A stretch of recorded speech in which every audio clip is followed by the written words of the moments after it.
Hello there, and welcome to the Sleepy Science Channel. Tonight, we're turning our attention to a world that is always around us, yet so often overlooked.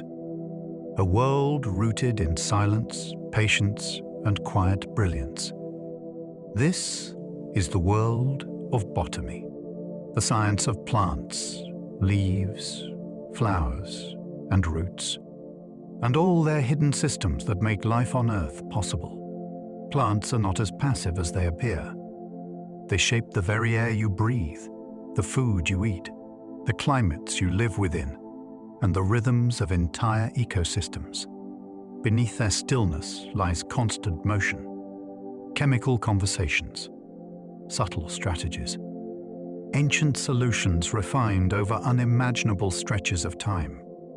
As you listen, you may begin to sense plants differently, not as background scenery, but as active participants in a living, breathing planet. Builders of soil, engineers of atmosphere, quiet survivors that have endured fire, ice, flood, and darkness, adapting in ways both elegant and surprising. If you enjoy these gentle journeys, I invite you to like, subscribe, or share a thought below. It helps others find their way here too, one sleepy soul at a time. But for now, all you need to do is relax. Let your body soften, allow your breathing to slow, and let your mind unwind as we explore this fascinating world. Let's begin. Trees record climate history in their rings like living archives. When a tree adds a new layer of wood each growing season, it is also writing a diary. In years with favorable conditions, the growth can be wider. In harsher years, growth can narrow, leaving a thinner band. Over time, these patterns create rings that can be read like a timeline, revealing past droughts, cold spells, and other shifts that affected growth. Scientists compare ring patterns across many trees to build long climate records that reach back far beyond written history. What makes this so captivating is that the record is physical and local. The tree is not reporting global averages. It is recording what happened right there, in its own weather and soil, year after year, without missing an entry. A fallen log can become a historical document. A living trunk can be a library. When you look at a cut cross-section with its concentric circles, you are seeing time made visible, stored in wood as a sequence of seasons that once felt like ordinary days. A banana plant is a giant herb, not a tree. Calling it a tree feels natural because it can be tall, broad, and tropical. But what looks like a trunk is mostly a pseudostem, a tight tower of overlapping leaf bases wrapped around each other like a living roll of fabric. There is no true woody trunk built from years of thickened growth rings. Instead, the plant grows fast, flowers once, and then that main shoot finishes its life cycle. Meanwhile, new shoots can rise from the underground base, ready to replace it. The banana tree is closer to a massive, persistent herb that keeps renewing itself through these successive stems. Even the banana you eat has its own twist.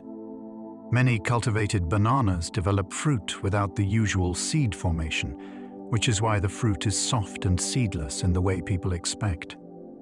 It is a familiar grocery item with a surprisingly unusual body plan, built for speed and repetition rather than wood and permanence. Wheat, rice, and corn reshaped human history more than armies. If you could watch history from far above, you might notice something surprising. Borders and rulers change, but the real turning points often begin in fields. When people learned to reliably grow staple grains, life stopped revolving around constant movement and immediate scarcity. Food could be stored, counted, and planned for, which meant communities could grow larger than what hunting and gathering usually allowed. A grain harvest could feed people through winter, support specialists who were not farmers, and create surpluses worth protecting. That is how taxes, trade, and organized power begin to appear. These crops also shaped where people settled, how rivers were managed, and which landscapes were transformed into farmland. Even cuisine, rituals, and daily schedules began to orbit planting and harvest. Armies can win a season. Staples can reshape centuries. When you hold a bowl of rice or a slice of bread, you are holding the kind of stability that built entire civilizations. Plants invented wood, locking carbon away for millions of years. Wood is one of nature's great inventions, and it changed the planet's carbon story.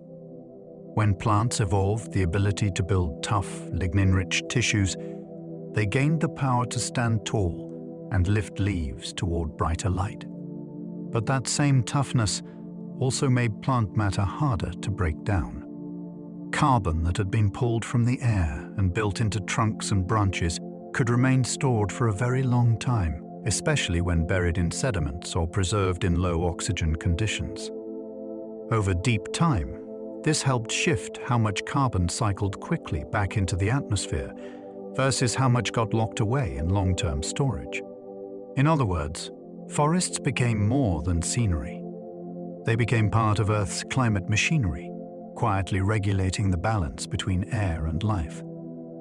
Every wooden beam, every fallen log, and every old tree ring is made of carbon that once floated as invisible gas. Wood turns breath into structure, and structure into history. Many medicines began as plant chemicals discovered through careful observation. Long before modern pharmacies, people learned by watching and remembering. They noticed which leaves soothed a fever, which resins eased pain, which barks calmed inflammation, and which roots were too dangerous to touch. Over generations, those observations became traditions, and some of them pointed straight toward real pharmacology. Plants make powerful molecules to defend themselves, communicate, or cope with stress, and our bodies can respond to those same chemicals in dramatic ways. What began as folk knowledge often became the first clue for scientists, guiding them toward compounds that could be purified, tested, and turned into consistent treatments. This is one reason botany and medicine have always been intertwined. A forest or meadow is not only scenery. It is a chemical library full of molecules shaped by evolution and stored in living tissue. The wonder is that humans, without microscopes or lab equipment, still manage to find many of the useful pages simply by paying attention. Willow bark inspired aspirin, one of the world's most used drugs. Willow trees have long been linked with relief because their bark contains compounds that can reduce pain and fever. People used willow preparations for generations, often without knowing why they worked, only that they sometimes did. Eventually, chemistry helped reveal the connection between willow's natural ingredients and the kinds of effects we now associate with aspirin. The modern drug is a refined version, designed to be more consistent and easier to dose than a cup of bark tea. But the origin still matters. It shows how a plant's own defensive chemistry can overlap with human biology in a useful way. It also highlights a pattern that repeats across medicine. Traditional use can point toward a real effect, and then science can test, measure, and improve it. Next time you think of a tiny tablet, imagine the quiet riverbank where willow branches sway. A common tree helped inspire a tool that has eased headaches, reduced inflammation, and changed medical practice worldwide. The rosy periwinkle helped create powerful cancer treatments. Sometimes a garden flower hides a medical breakthrough. The rosy periwinkle, with its simple, cheerful blooms, produces rare chemicals that can interfere with cell division. For a plant, such compounds can be part of defense, discouraging herbivores or pathogens. For humans, that same ability to disrupt rapid cell growth became enormously important in cancer treatment. Researchers isolated specific molecules from this plant and developed drugs that helped improve outcomes for certain cancers, particularly in children. The story is both hopeful and humbling. A cure is not usually a single miracle. It is a chain of discoveries, testing, refinement, and careful clinical use. Yet the first link in that chain can be surprisingly ordinary, a plant that many people might pass without a second glance. This is one of botany's most striking lessons. The boundary between ornamental beauty and serious medicine can be thin. A flower can be both decoration and a doorway into life-saving chemistry. A single tree can drink hundreds of liters on a hot day. It sounds impossible until you picture a tree as a vertical river. Water enters through roots, climbs upward through xylem tubes, and eventually escapes as vapor through tiny pores in the leaves. This process, called transpiration, cools the leaf surface much like sweat cools skin.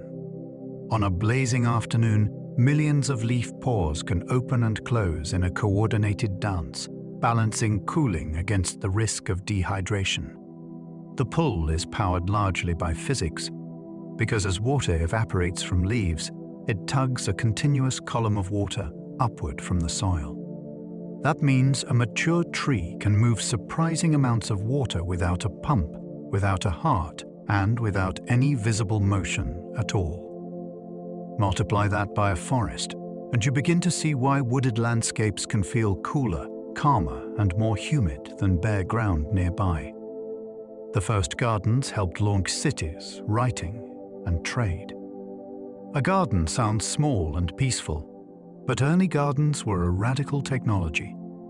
They turned wild plants into reliable resources by selecting seeds, saving the best, and shaping soil and water to fit human needs. Once food production became predictable, people could stay in one place long enough to build permanent homes, storage structures, and shared rules. Surplus created new questions. Who owns what? Who receives how much? How do we measure it? That is where record-keeping matters, and early forms of writing are closely tied to tracking goods, harvests, and exchange. Gardens also encouraged trade, because different regions could specialize in different crops, swapping what they had for what they lacked. Over time, planted spaces expanded into fields, and fields supported towns, and towns grew into cities with markets, bureaucracy, and long-distance connections.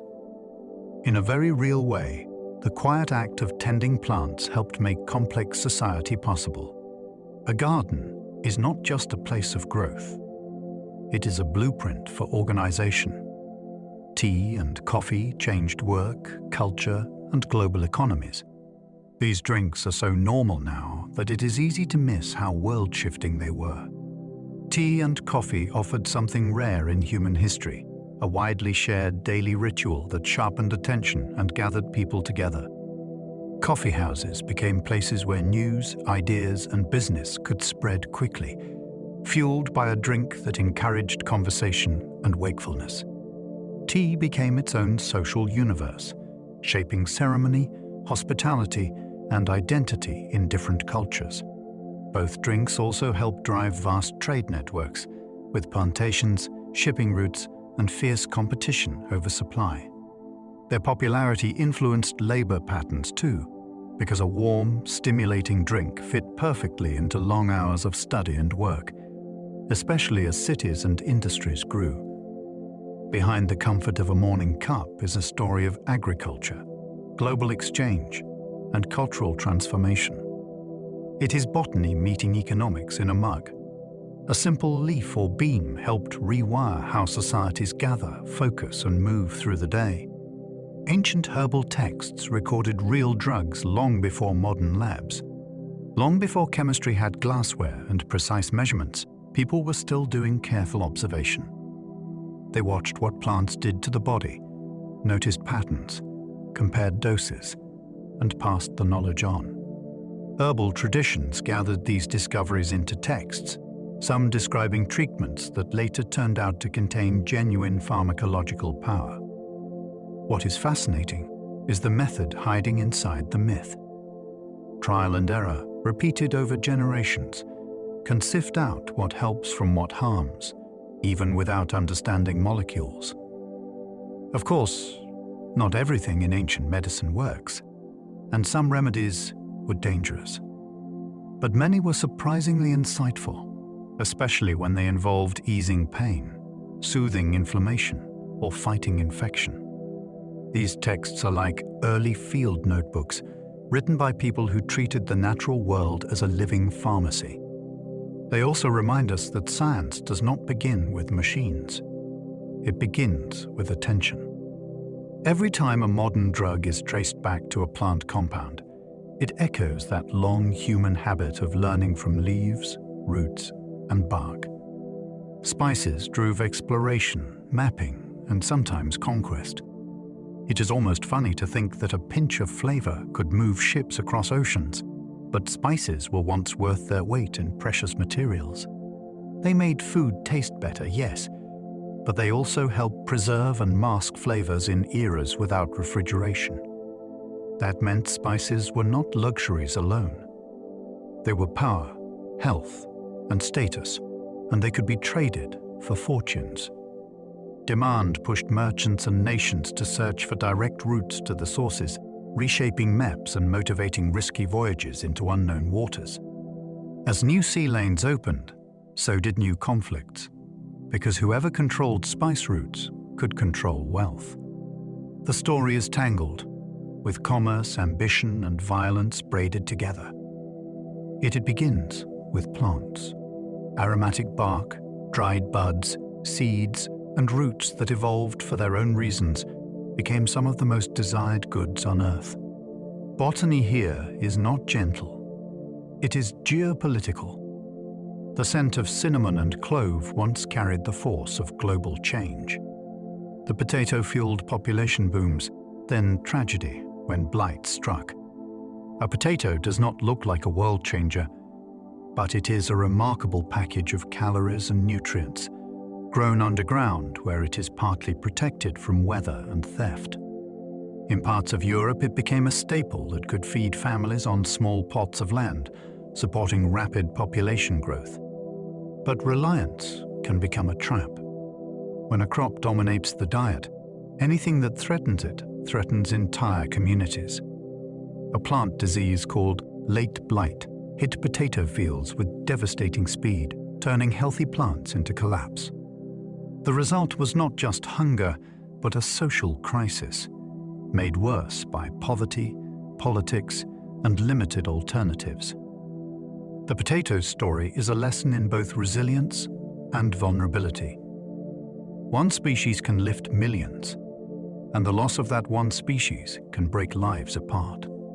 It also highlights the importance of crop diversity, because nature does not promise stability. A humble tuber helped reshape demographics and migration, leaving a mark on history far beyond the farm. Rubber from trees made modern transport and industry possible. Before rubber was widely available, many machines and vehicles were far less practical. Natural rubber, tapped as latex from certain tropical trees, could be transformed into a material that grips, seals, and flexes. That flexibility changed everything from waterproofing to belts and hoses, and it became especially vital once tires entered the picture. A wheel wrapped in rubber behaves differently, absorbing shocks and providing traction that bare wood or metal cannot. That meant bicycles, cars, and trucks could travel more reliably over rough roads, and industry could move goods with less friction and wear. But the story is not only engineering. Rubber demand created huge economic pressures, plantations, and often brutal labor systems, linking a tree's sap to global human struggle. In botany, materials matter. Plants do not just feed us. They become our tools. A milky fluid flowing from bark helped build the modern world's motion, from factories to highways, showing how a single plant resource can ripple into nearly every part of daily life.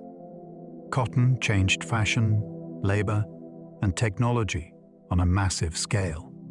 Cotton is a plant that grows fibers around its seeds, and those soft threads became one of humanity's most important materials. Cotton cloth is breathable, comfortable, and easy to dye, which helped it spread through wardrobes across climates and cultures. But the demand for cotton did not stay in the realm of clothing.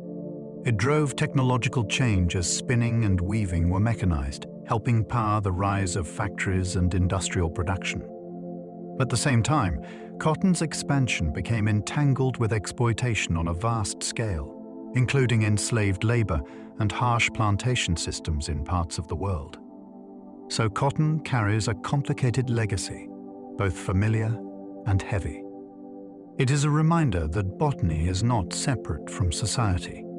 A plant fiber can reshape economies, accelerate inventions, and also magnify injustice when profit becomes the only goal. When you touch a cotton shirt, you are touching not just softness, but a long chain of biology, industry, and human history woven together. Paper comes from plants, and so did much of early knowledge. Before digital storage and even before modern printing, paper was the quiet technology that let ideas travel. Made from plant fibers, it offered a lighter, more flexible surface than stone, clay, or metal. That mattered because knowledge grows when it can be copied, carried, and shared widely. Paper turned letters into portable messages and turned records into archives that could outlive a single person's memory. It made schooling more practical and helped societies keep laws, maps, and stories consistent across distance and time. It also changed what writing could be. A page invites drafts, sketches, revisions, and long trains of thought, the kind of thinking that becomes difficult on heavy, limited materials. In that sense, paper is not just a product. It is a medium that shapes the mind. Botany supplied the fibers, but culture supplied the meaning. When you picture the growth of libraries, science, and literature, remember that behind them is a plant-based sheet, humble and transformative. Early microscopes revealed a hidden world inside plant tissues. Once microscopes arrived, plants stopped being simple green shapes and became intricate architecture. Suddenly, people could see cells, repeating units packed together like tiny rooms, each with its own walls and contents.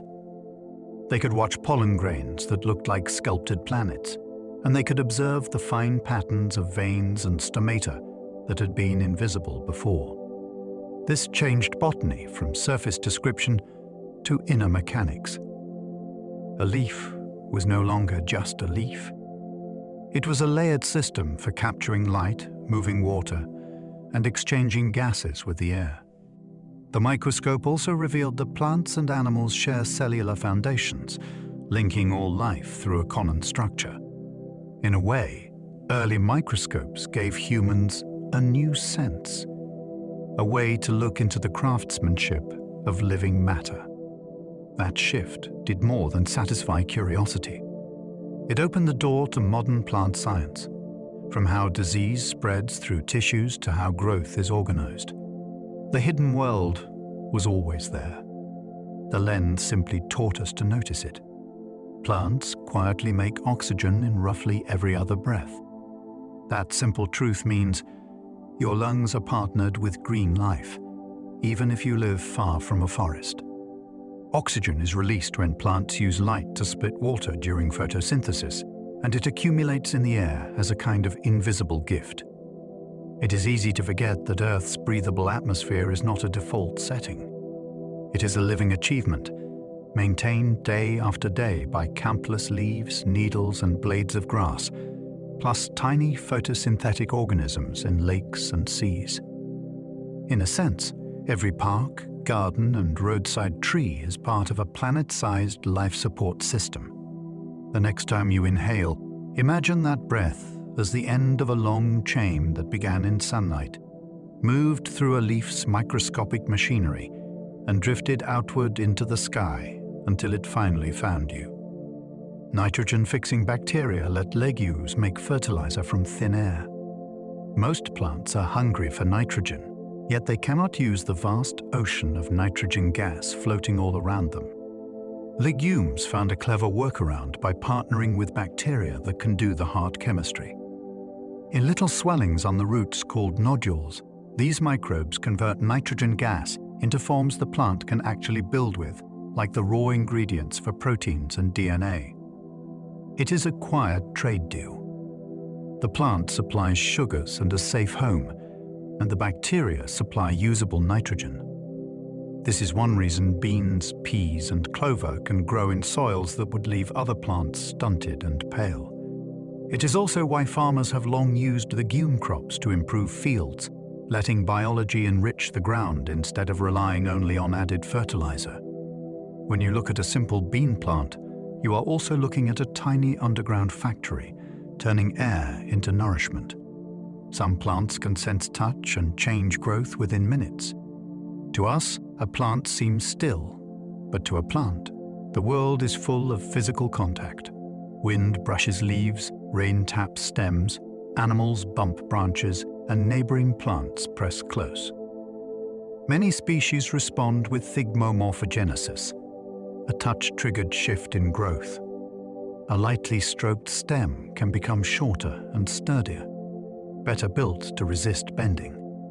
Climbing plants take this further. When a tendril encounters support, it can begin curling quickly, tightening into a living spring that pulls the plant upward.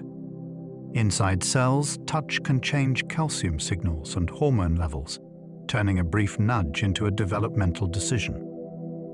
It is not feeling like an animal feels, but it is sensing, processing, and responding in a way that clearly improves survival. In the plant world, touch is information, and information shapes form. Flowers evolved to manipulate animal behavior with color, scent, and rewards. A flower is not just pretty. It is a carefully tuned invitation built to recruit an animal into moving pollen. Colors act like signs, and many patterns are designed for insect vision, guiding a visitor toward nectar with runwelite targets. Scents can travel on the breeze, sometimes sweet, sometimes musky, sometimes faint enough that only a specialist pollinator notices. Rewards seal the deal. Nectar offers quick energy, and pollen itself can be food, meaning some visitors are paid to do the job. The relationship can become so specific that timing, shape, and fragrance match one pollinator's body perfectly. The result is a quiet behavioral experiment that runs every day in fields and gardens, with plants influencing where animals land, how long they stay, and which flower they visit next. Pollination is not romance. It is strategy, and it helped flowering plants spread across the planet. Seeds can stay asleep for centuries, then sprout like nothing happened. A seed is a tiny time capsule, built for waiting. Inside, an embryo rests with a packed lunch of stored energy, wrapped in protective coats that resist drying, cold, and many forms of damage. Some seeds enter deep dormancy, refusing to grow until conditions are right, even if water is available. Others respond to very specific cues like a winter chill, a burst of heat from fire, or a change in light when soil is disturbed. That selectiveness is a survival superpower. It allows a plant to gamble across time, keeping some offspring in reserve while others try their luck immediately. When the trigger finally arrives, enzymes wake, metabolism begins, and the seed shifts from stillness to action with stunning speed. It is one of botany's most hopeful tricks. Life can pause, endure, and then continue, as if time itself had been holding its breath. Roots trade signals and nutrients through vast underground fungal partnerships. Beneath the soil, roots often join forces with fungi, in alliances called mycorrhizae. The fungus wraps around or threads into root tissues, extending far beyond the reach of the plant's own root hairs. In return for sugars made in leaves, the fungal network gathers hard-to-find nutrients like phosphorus and delivers them efficiently back to the plant. This partnership can reshape whole ecosystems by helping seedlings establish, boosting drought tolerance, and improving access to patchy resources. It also creates a shared underground neighborhood where chemical signals can move, carrying information about stress, damage, or changing conditions. The remarkable part is that the fungus is not simply a servant. It is a negotiator. It can allocate nutrients toward partners that pay well in sugar and reduce support to those that do not. What looks like silent dirt is actually a living marketplace, woven through with threads that connect the green world into something larger than any single plant. Plants build poisons and medicines using the same basic chemical tools. Plants cannot run from danger, so they defend themselves by becoming chemistry. Using sunlight and simple building blocks, they assemble an astonishing range of molecules that can repel, confuse, or harm attackers. Sometimes those molecules taste bitter, sometimes they numb, sometimes they interfere with digestion, and sometimes they disrupt the nervous systems of insects. The twist is that the same chemical creativity can benefit humans. Many famous medicines began as plant compounds, discovered because they had powerful effects on bodies. A plant's why is survival, not healing. Yet our biology can be sensitive to the same substances that deter a caterpillar or slow a fungus.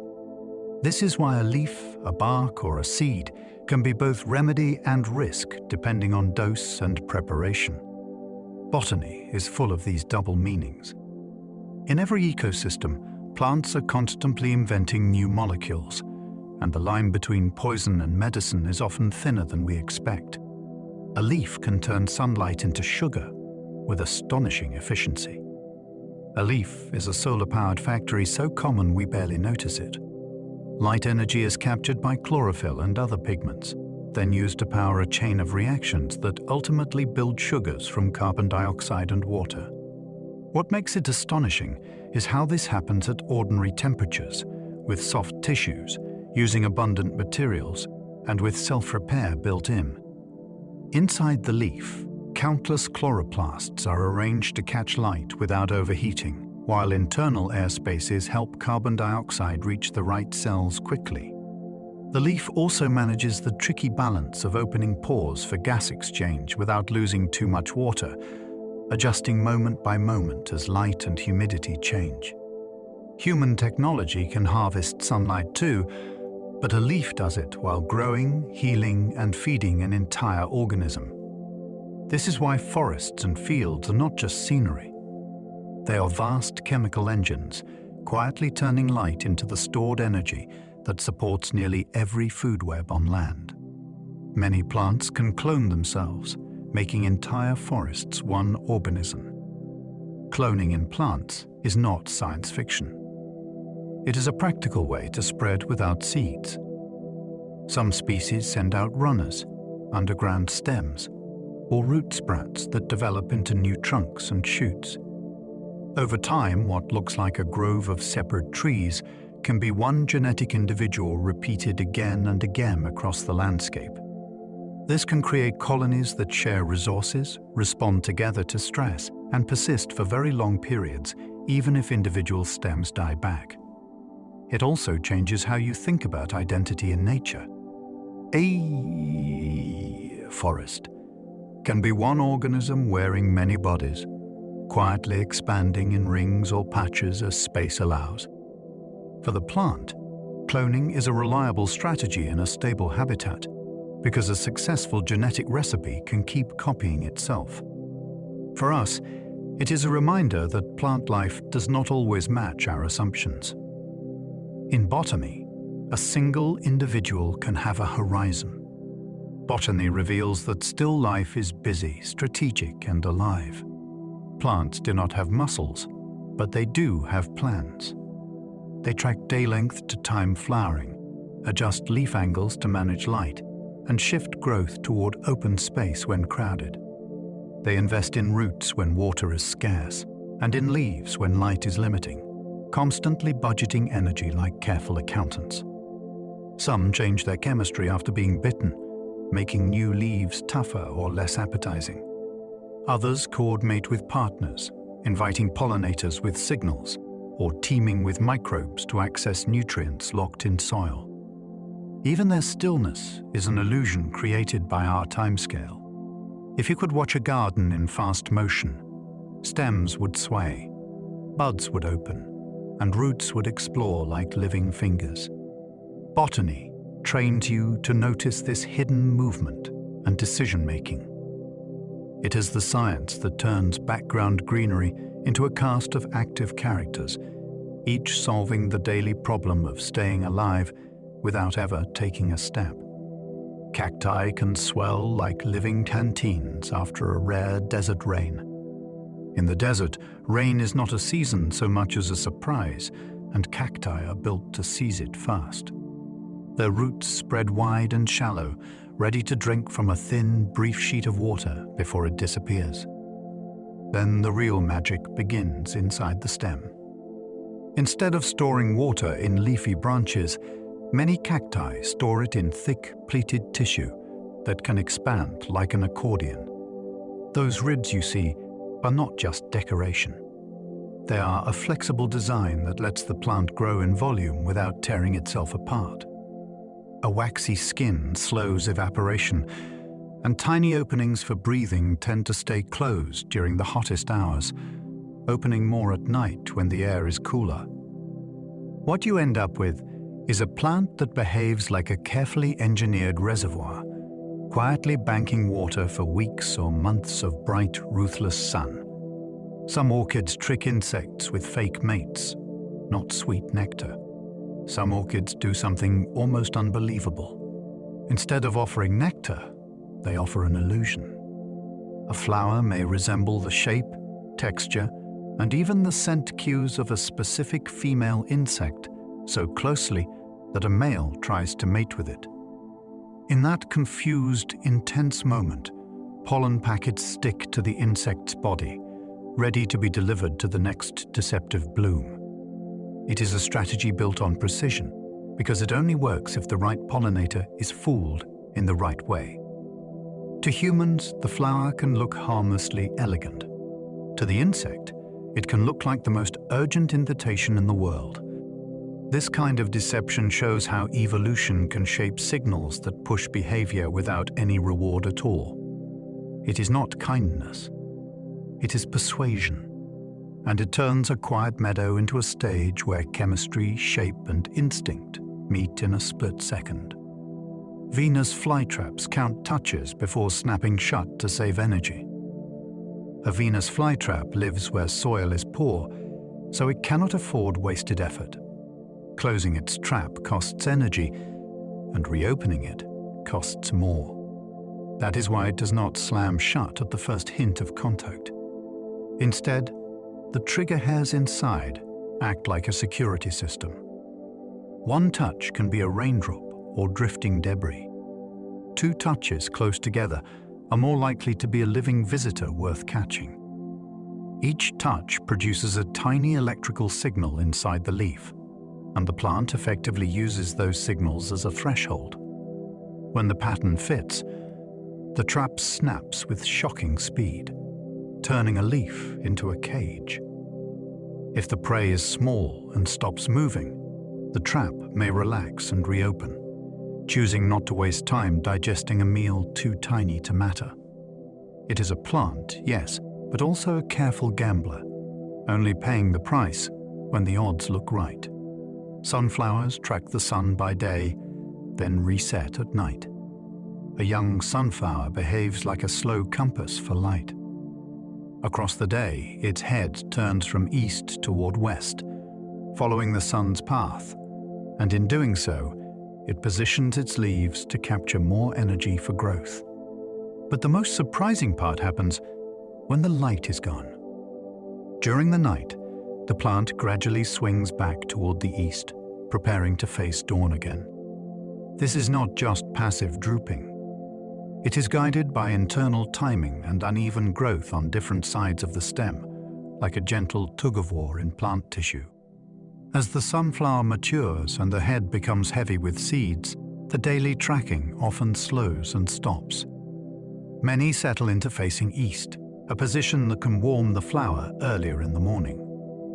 The whole performance is a reminder that a plant can have a daily routine, an expectation of tomorrow, written into its biology.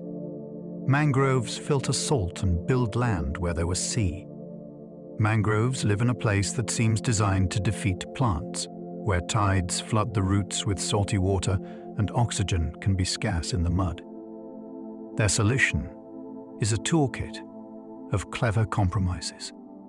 Some mangroves block much of the salt at the root surface, letting in water while keeping salt levels manageable. Others take salt in and then push it out through leaves, where it can dry and be washed away. Above the mud, they grow tangled root structures that hold them steady and also trap drifting sediment. Over time, those trapped grains accumulate, and what was once open water can become firmer ground.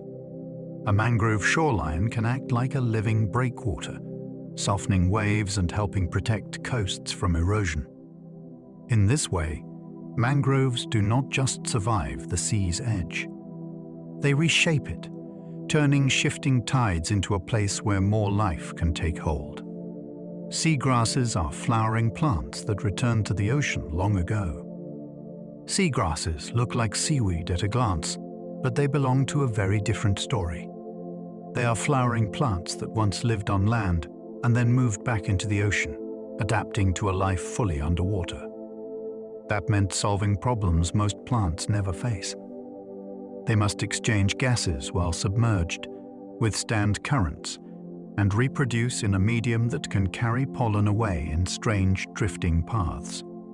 Many spread by creeping stems that anchor into sand, creating underwater meadows that are nurseries for fish and shelter for countless small creatures. Their leaves slow the water, helping particles settle and making the seafloor more stable. They also store large amounts of carbon in the sediments beneath them, quietly locking it away over long periods. When you picture a seagrass bed, you are looking at a rare kind of plant success story, one that reversed direction in the great migration of life and made the sea its home again. Some seeds hitch rides using hooks, wings, or sticky gel. A seed's first challenge is not growing, but leaving home. Many plants solve this by turning seeds into tiny travelers. Some wear hooks and barbs that grab onto fur or fabric, riding an animal for kilometers before falling off. Others carry papery wings that spin or glide, using wind to search for open ground. Then there are seeds that use stickiness, coating themselves in a gel that clings to feathers, feet, or muddy hooves. Each method is a different answer to the same question: how do you avoid competing with your own parent plant? Dispersal spreads risk. It sends offspring into new patches of light, new soil, new chances. It also turns animals into unwitting partners, moving plant genes across landscapes as they go about their own lives. Next time you pull a burr from your sock, you are seeing a travel strategy in action, a plant's quiet way of turning motion into opportunity. Dandelions launch parachute seeds that ride tiny whirlwinds. A dandelion seed is a masterpiece of lightness. Each one carries a tuft of fine hairs that forms a parachute, keeping the seed aloft long enough to catch the smallest gust. But the flight is not just random drifting. The tuft can create a stable little bubble of air above it, a kind of tiny aerodynamic trick that slows the fall and helps the seed hover. That hovering makes it more likely to ride rising warm air and swirling eddies that lift it higher than you would expect. This is why a breath from a child can send seeds into a gentle storm, and why a roadside patch can suddenly appear in a faraway lawn. the plant does not need strength to spread. It needs clever design and a willingness to let the wind do the work. That floating moment when white spheres break into hundreds of dancers is dispersal made visible. Pine cones open and close like humidity-powered machines. A pine cone can act like a natural sensor, responding to moisture without nerves, muscles, or any moving parts in the animal sense. When the air is dry, its scales tend to open, making it easier for seeds to slip out and catch the wind. When the air is damp, the scales close, protecting seeds from being released into conditions where they might fail. The movement happens because different layers of the cone's scales absorb and release water at different rates. As those layers swell or shrink, they bend, and the whole cone shifts shape like a slow hinge. It is a quiet machine built from plant tissue, powered by humidity itself. You can sometimes watch the change happen near a heater or during a rainy day, as if the cone is breathing with the weather. The genius is that the cone does not need to predict the future. It simply obeys the present, opening when flight is safer, closing when the world is too wet for a good beginning. Aspen groves can share one root system across an entire hillside. What looks like a crowd of separate trees can be a single living individual, repeated. In many aspen stands, the trunks you see are shoots rising from one connected root network. Each stem has its own leaves and bark, but underground they are linked, sharing water, stored sugars, and chemical signals. This changes the meaning of survival. If one trunk is damaged by storms, insects, or cold, the organism can send up new stems from safer spots, as if it is relocating without ever walking. In autumn, those famous gold leaves can ripple across a slope in near unison, because the whole colony is genetically the same, responding to season with shared timing. You might stand in a quiet grove and think you are surrounded by many lives. Botany invites you to imagine something stranger. One organism spread out like a living city, wearing thousands of faces. Redwood forests can capture fog, turning mist into drinkable water. Along foggy coasts, redwoods do not just endure the air's dampness, they harvest it. When ocean fog drifts inland, tiny droplets cling to needles and branches, collecting until they drip downward like a gentle, slow rain. This fog drip can moisten the forest floor even when summer rains are rare, feeding ferns, mosses, and thirsty roots below. The canopy becomes a net, combing water from the sky without thunder or storms. Some of that moisture can also be absorbed directly by leaves, giving the trees another pathway to hydrate when soil is dry. The effect is that a redwood forest can create its own quiet supply line, pulling water from a moving cloud and delivering it to the ground in patient drops. Step beneath those towering trunks on a foggy morning, and you may feel it. A soft, cool dampness that seems to come from nowhere. It is the forest drinking the air. Bark is a living shield, not just dead wood. It is tempting to think of bark as a tough, lifeless coat, but much of it is active tissue doing constant work.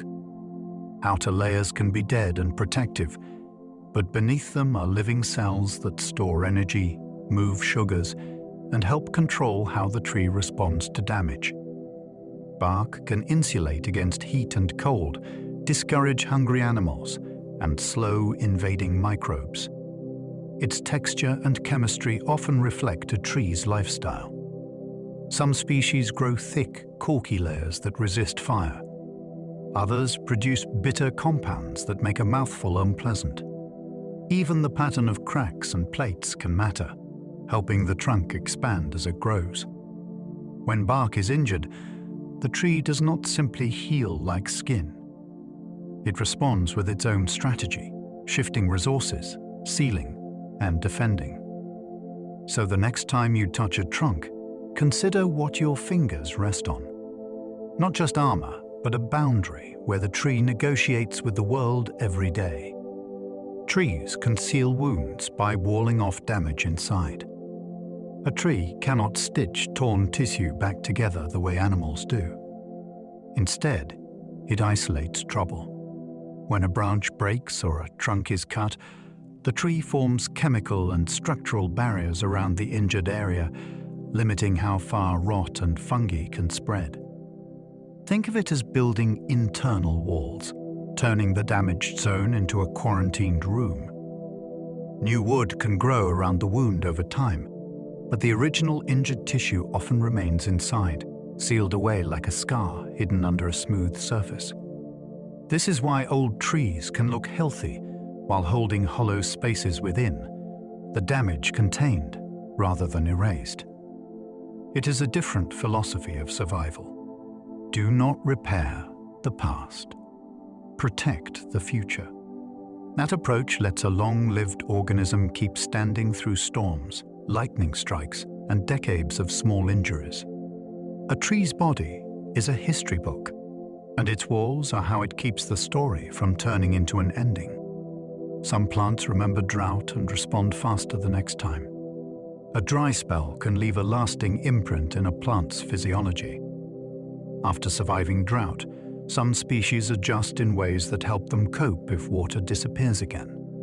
They may prime stress response genes so they switch on more quickly later, or they may alter how their pores behave, tightening water loss sooner when conditions turn harsh. Roots can also shift their growth priorities, exploring deeper layers or becoming more efficient at extracting moisture from thin films in soil. This kind of memory is not a thought or a feeling. It is a change in readiness, like keeping supplies packed by the door after a difficult evacuation. The plant has learned, in the only way it can, that the environment is not always generous. The payoff can be real. A quicker response can mean less damage, steadier growth, and a better chance of flowering or setting seed, even in a tough year. Botany shows that experience can live in tissue, quietly shaping tomorrow's resilience. Leaves can change shape to handle wind, heat, or shade. Leaves are built for light, but the world does not offer light gently. Wind can tear, heat can scorch, and shade can starve. Many plants respond by changing their leaf design depending on conditions. In windy places, narrower or more divided leaves can reduce drag, letting air slip through rather than pushing hard against a broad surface. In intense sun, some leaves become smaller, thicker, or coated in pale hairs that reflect light and slow water loss. In shade, leaves often broaden, stretching their surface area to capture more of the scattered light that filters through a canopy. Sometimes the same species produces noticeably different leaves in different parts of the same plant, shaped by microclimates only meters apart. This is not indecision. It is flexibility, a way of tuning the body to the local world. A leaf is not just a green panel. It is a solution. A compromise between grabbing energy and avoiding damage, redesigned again and again in response to the air it lives in. Many roots grow toward water sounds, not just wet soil. It seems almost like a fairy tale. Yet some experiments suggest roots can respond to vibrations linked with moving water. In nature, water is rarely still. It trickles through gravel, rushes through tiny channels, and seeps with faint motion, but can create subtle vibrations. A root tip is packed with sensors for pressure, chemistry, and direction, and it may use multiple cues at once to make the best guess about where water will be next. In very dry ground, where moisture gradients are weak, following the faint signature of movement could be an advantage, guiding growth toward a more reliable source. It is important to hold this idea gently, because researchers are still exploring how consistent and widespread this response is across species. But even the possibility is thrilling. It suggests that what we call listening might have a plant version, not made of ears, but of living tissue tuned to the physics of the underground world. In botany, the soil is not silent. It is full of signals. A vine can climb by sensing support and spiraling around it. A climbing vine is a master of opportunism. Instead of spending energy building a thick trunk, it uses the strength of other structures and invests in reaching light fast. The secret is touch-sensitive growth. When a tendril or a young stem brushes against a branch, wire, or trunk, growth begins to shift. Cells on one side elongate differently than the other, causing the vine to curve and wrap. Over time, that wrap can tighten, turning a gentle coil into a firm grip. Some tendrils even form spring-like shapes that pull the plant closer to its support, reducing strain in wind. This is a mechanical partnership. The vine offers leaves and flowers to the sunlit space above, while the support provides elevation. In dense habitats, climbing can be the difference between dim survival near the ground and a thriving life in the bright canopy. Watching a vine climb is watching strategy in motion, slow enough to miss in a moment, but undeniable across days. Plants can reroute growth when grazed, rebuilding from hidden buds. When an animal bites off a stem or tears away leaves, the plant's future might seem ruined. Yet many species keep backup plans in reserve. Hidden buds can rest at the base of stems, along roots or near the soil surface, protected from being eaten. When grazing removes the top growth, hormones shift, and those dormant buds can wake, pushing out fresh shoots that replace what was lost. Some grasses keep their growth points low, so a grazing mouth trims leaves without destroying the part that keeps producing new ones. This ability changes the relationship between plants and herbivores. Grazing is not always a complete defeat. In some landscapes, it becomes a pressure that shapes sturdier, more resilient growth habits. The plant is not helpless. It is prepared. It has stored energy, guarded its growth centers, and waited for the moment it must begin again. That restarting ability is a quiet kind of toughness, built for a world where being eaten is a regular event. Some grasses thrive after fire, using heat as a signal. Fire can look like pure destruction, but for many grasslands, it is also renewal. Some grasses are adapted to survive flames because their vital tissues are protected below ground. When fire sweeps through, it clears away dead material and shading plants, opening sunlight to the ground and releasing a pulse of nutrients from ash. In some ecosystems, heat and smoke can even act as cues that conditions are about to become favorable, with open space and reduced competition. Soon after, fresh green shoots can appear, often more tender and nutritious, which can draw grazing animals and shape the next chapter of the landscape. This is why certain prairies and savannas can depend on periodic fire to stay healthy and diverse. The plants are not celebrating flames, but they are adapted to live with them, and sometimes to benefit from them. Botany teaches a surprising lesson here. What seems like an ending can be part of a cycle that keeps an ecosystem from closing in on itself. Carnivorous plants live in poor soils by eating insects for nutrients. In some wetlands and sandy bogs, sunlight can be plentiful, but the soil is stingy, especially with nutrients like nitrogen. Carnivorous plants solve that problem with a startling twist. They still make sugars from light like other plants, but they supplement their diet by capturing animals, most often insects. Sticky sundews trap prey like living flypaper. Snap traps close fast. Pitchers lure and drown. Then enzymes and microbes help break the meal down into absorbable nutrients. It is not cruelty. It is survival in an environment where being normal would mean growing slowly and losing the race for light. What makes this so fascinating is the blend of patience and precision.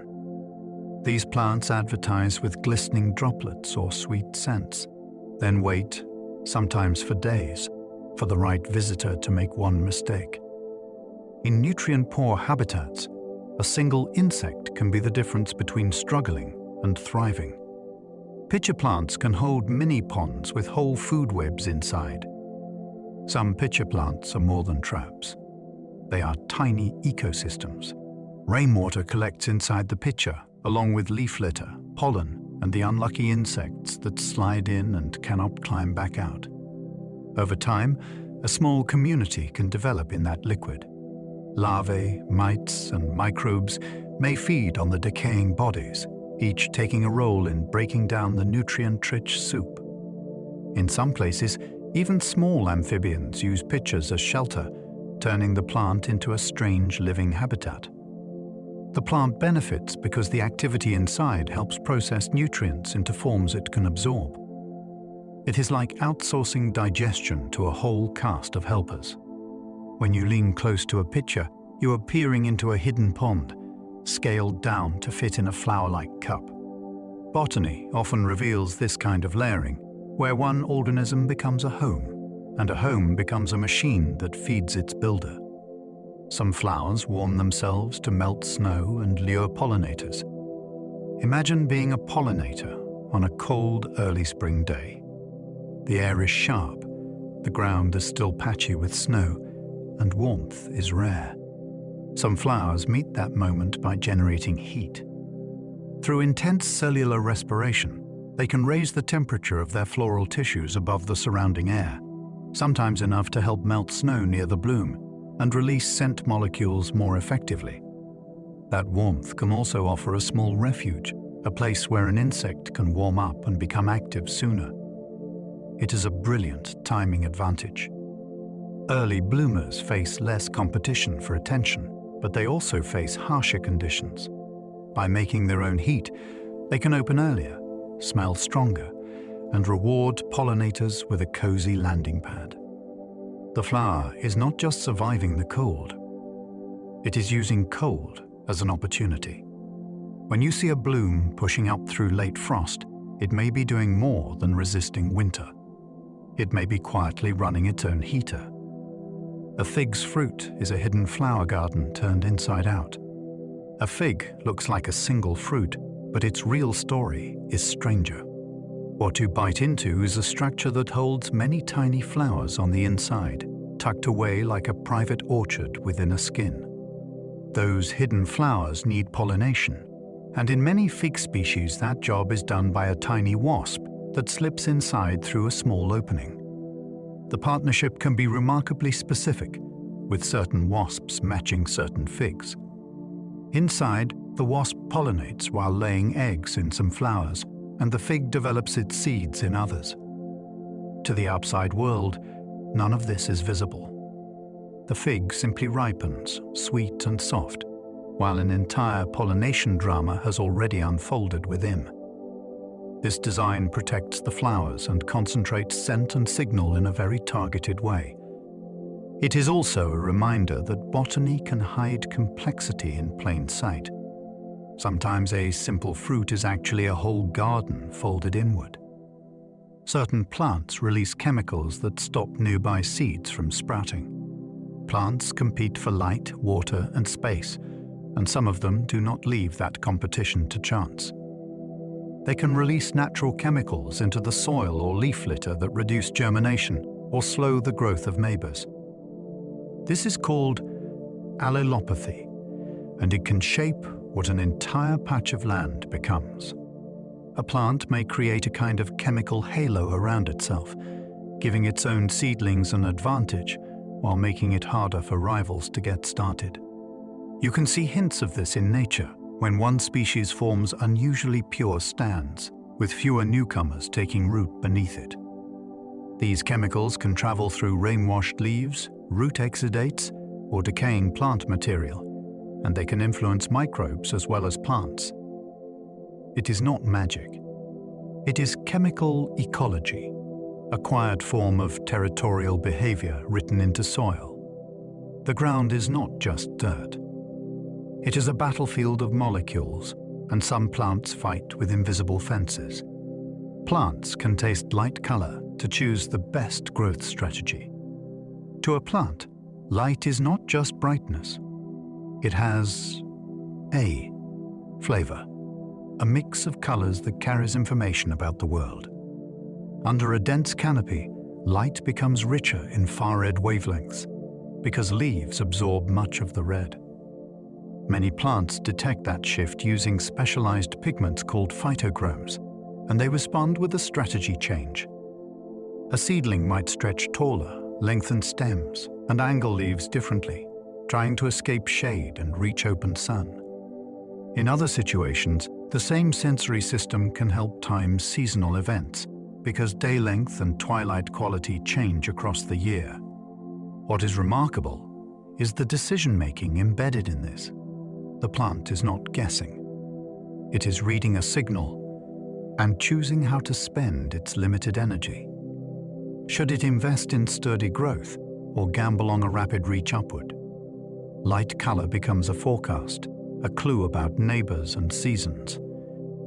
When you walk through a forest and see spindly plants racing toward gaps, you are watching a response to the color of light itself. A forest canopy creates its own climate, cooler and wetter below. Step from open sunlight into a mature forest, and you can feel the shift almost immediately.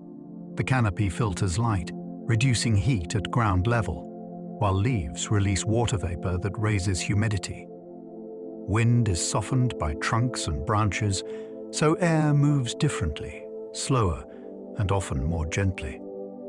The forest floor becomes a buffered world, with smaller temperature swings between day and night. That stable microclimate matters.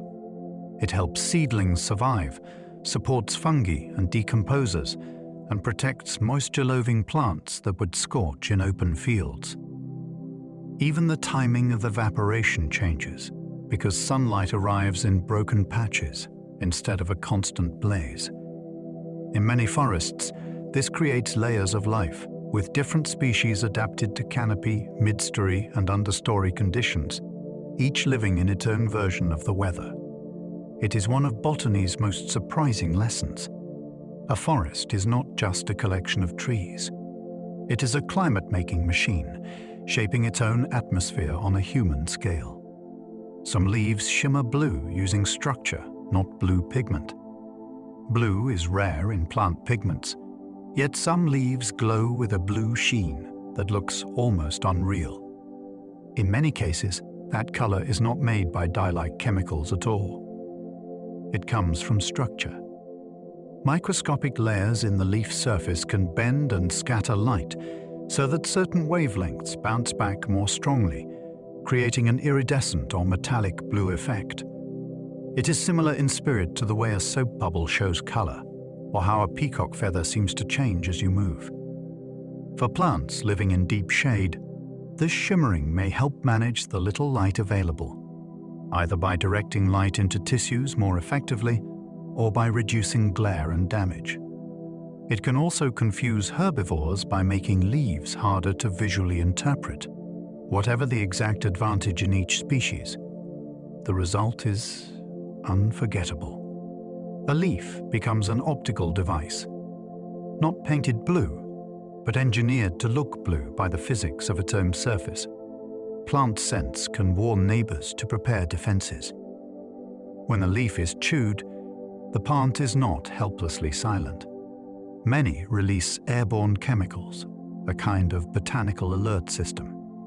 These scents can attract predators or parasites of the herbivore, turning the attacker into a walking beacon. They can also act as warnings to nearby plants, which may respond by boosting their own defenses before they are bitten.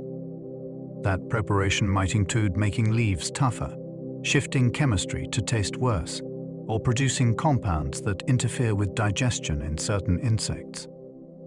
The remarkable part is that the signal can travel through open air, meaning an attack on one plant can change the readiness of a whole neighborhood.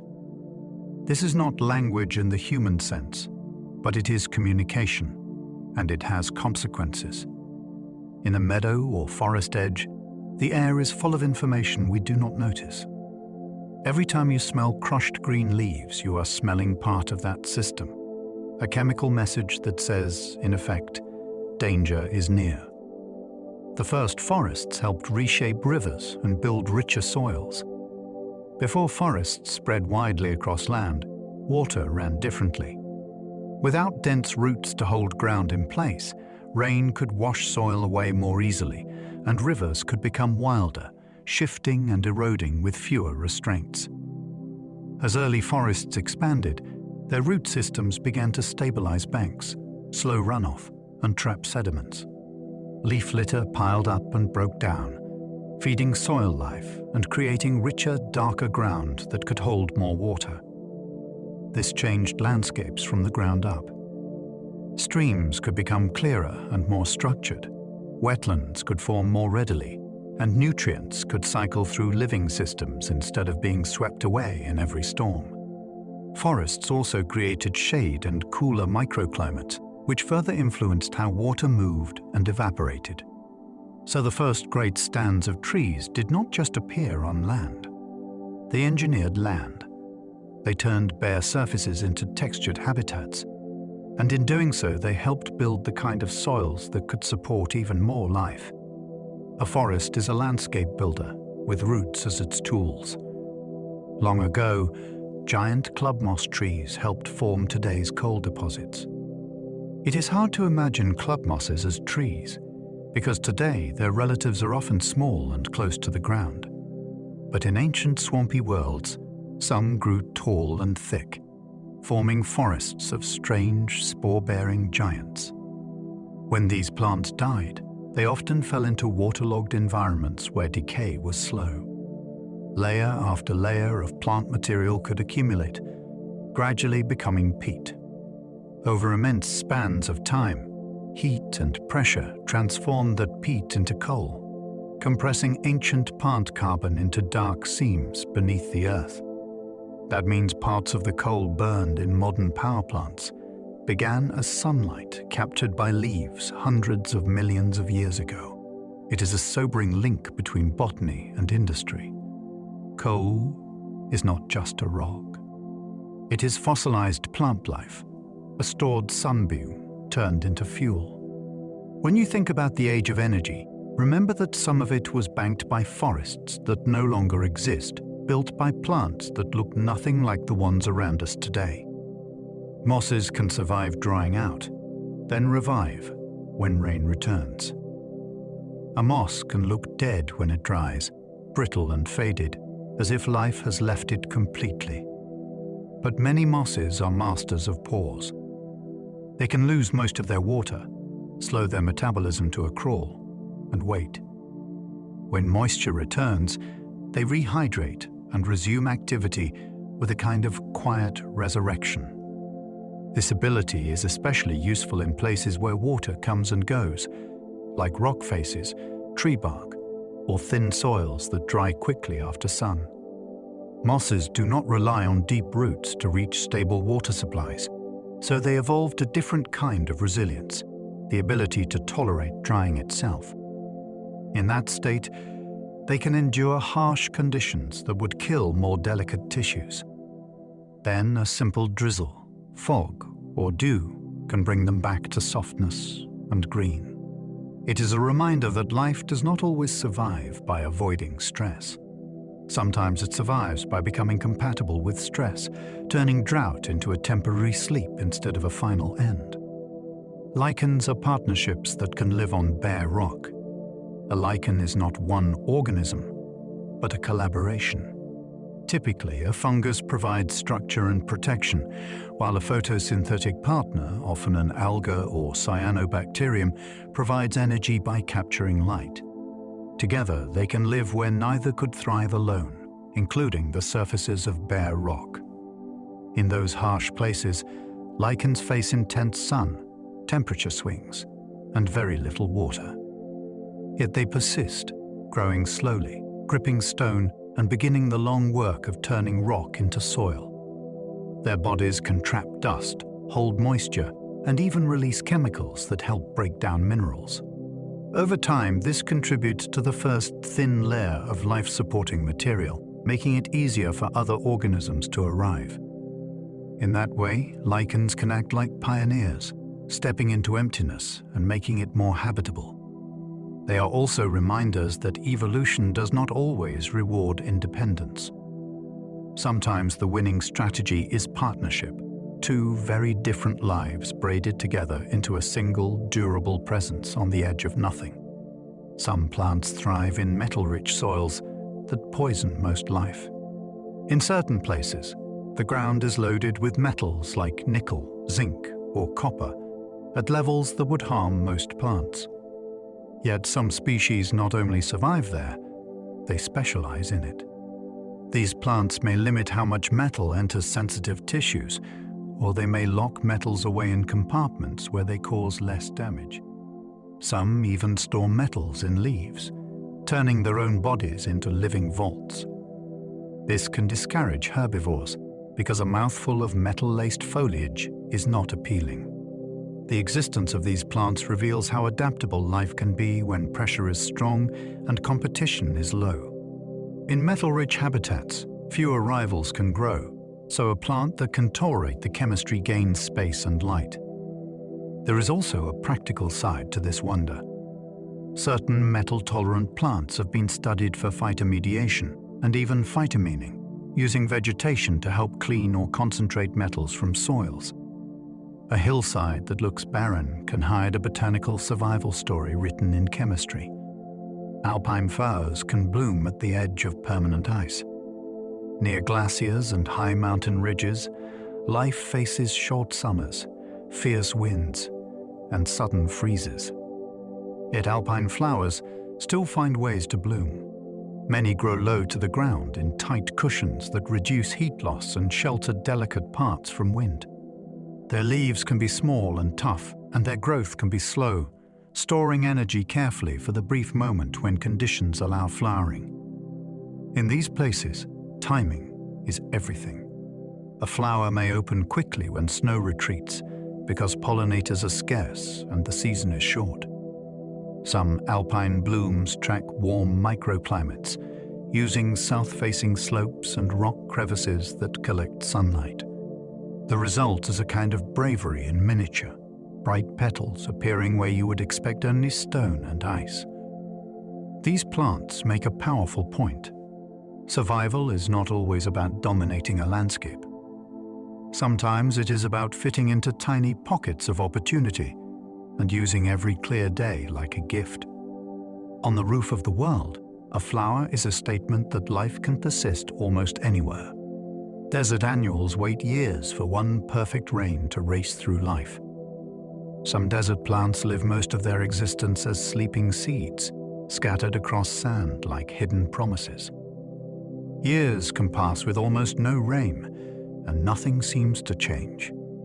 Then a storm arrives, and the desert transforms. Those seeds sense moisture and warmth, and they germinate in a rush, because the winter is brief. In a matter of weeks, they can sprout, bloom, set seed, and die, completing an entire life cycle before the ground dries again. It is a strategy built for uncertainty. Instead of trying to endure drought as a full-grown plant, these species endure it as seeds, protected by tough coats and dormancy cues. When conditions finally align, the plants sprint through life like a time-lapse miracle, painting the desert with sudden color. The true goal is not longevity of the individual. It is the continuation of the lineage through a seed bank that can outlast harsh years. In deserts, patience and speed work together, and the race begins only when the rain fires the starting signal. Salt marsh plants can tolerate seawater that would kill crops. Seawater is a difficult environment for most plants because salt makes it hard to draw in water and can disrupt internal chemistry. Salt marsh plants, often called halophytes, have evolved ways to live right at that salty edge. Some keep salt out at the roots, while others take it in and then store it safely in older leaves that can later be shed. Some concentrate salt in special tissues or glands, managing it like a waste product that must be contained. At the same time, these plants cope with flooding, shifting sediments, and low oxygen in mud. their success shapes entire coastlines.